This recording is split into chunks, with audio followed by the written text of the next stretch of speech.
Hi all welcome back to my mini vlog. ಇದು Wednesday vlog. ನನಗೆ ತಿಂಡಿಗೆ ಅಂತ ಇವಾಗ ಚಪಾತಿ ಹಿಟ್ಟನ್ನ ಮಿದ್ದಿಡ್ತಾ ಇದ್ದೀನಿ.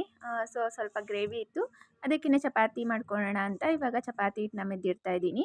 ಇನ್ನು ಬೆಳಗ್ಗೆಗೆ ಚಪಾತಿ ಗ್ರೇವಿ ಆಗುತ್ತೆ. ಮತ್ತು ಲಂಚ್ ಕಟ್ಟೋಕ್ಕೆ ಇವತ್ತು ದಾಲ್ ಮಾಡ್ತಾ ಇದ್ದೀನಿ. ದಾಲ್ ಮತ್ತು ರೈಸ್ ಮಾಡ್ತೀನಿ. ಇವಾಗ ದಾಲ್ ಮಾಡೋಕ್ಕೆ ಎಲ್ಲ ರೆಡಿ ಮಾಡಿಕೊಂಡೆ. ಅಷ್ಟರಲ್ಲಿ ತಿಂಡಿ ಎಲ್ಲ ಮಾಡಿಕೊಡ್ತಾ ಇದ್ದೆ ಎಲ್ಲರಿಗೂ. ಇನ್ನು ಲಂಚ್ ಕೂಡ ಪ್ಯಾಕ್ ಮಾಡಿದೆ. ಮೊಟ್ಟೆ ಸಾರು, ಅನ್ನ, ಮತ್ತು ನೈಟ್ಗೆ ಅನ್ನ ಮತ್ತು 2 ಚಪಾತಿ. ಸೊ ಲಂಚ್ ಮತ್ತು ಡಿನ್ನರು 2 ಟೈಮ್ಗೂ ಪ್ಯಾಕ್ ಮಾಡಬೇಕಲ್ವಾ, ಅದಕ್ಕೆ ಇಷ್ಟು. ಇನ್ನು ಎಲ್ಲನೂ ಕೂಡ ಲಂಚ್ ಬ್ಯಾಗ್ಗೆ ಪ್ಯಾಕ್ ಮಾಡಿಕೊಡ್ತಾ ಇದ್ದೀನಿ. ಸೊ ಲಂಚ್ ಬ್ಯಾಗ್ ಎಲ್ಲ ಪ್ಯಾಕ್ ಆಯಿತು.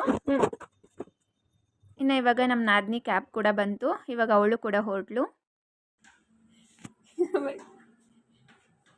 ಇನ್ನು ಅವಳು ಹೊರಟ ಮೇಲೆ ನನ್ನ ಕೆಲಸ ಶುರು ಮಾಡಿಕೊಂಡೆ. ಇವತ್ತು ಬೆಡ್ ಕವರ್ ಎಲ್ಲ ತೆಗಿಬೇಕಾಗಿತ್ತು. ಸೊ ಅದಕ್ಕೆ ಬೆಡ್ ಕವರ್ ಎಲ್ಲ ತೆಗೆದು ಮನೆಯೆಲ್ಲ ನೀಟ್ ಮಾಡಿಕೊಂಡು ಕಸ ಗುಡಿಸಿ ಮತ್ತು ಮನೆಯೂ ಕೂಡ ಒರೆಸ್ಕೊಂಡೆ. ಇನ್ನು ಮನೆಯೆಲ್ಲ ಒರೆಸಾದ್ಮೇಲೆ ಸ್ವಲ್ಪ ನೆನ್ನೆ ಎಲ್ಲ ಹೂಗಳೆಲ್ಲ ಹಾಕಿಟ್ಟಿದ್ದೆ. ಆ ಹೂವುಗಳೆಲ್ಲ ಎತ್ತಿ ಇದೊಂದು 2 ಮಾತ್ರ ಹಾಕಿಟ್ಟೆ. ಇನ್ನು ಅಷ್ಟೇ ಇವತ್ತಿನ ನನ್ನ ಮಿನಿ ವ್ಲಾಗ್. ನಿಮಗೇನಾದರೂ ಈ ವ್ಲಾಗ್ ಇಷ್ಟ ಆಗಿದ್ದರೆ ಪ್ಲೀಸ್ ಲೈಕ್ ಮಾಡಿ, ಶೇರ್ ಮಾಡಿ ಮತ್ತು ಸಬ್ಸ್ಕ್ರೈಬ್ ಮಾಡ್ಕೊಳ್ಳಿ. ಸಿಗ್ತೀನಿ ಇನ್ನೊಂದು ಮಿನಿ ವ್ಲಾಗ್ ಜೊತೆ. Thanks for watching this video. Bye.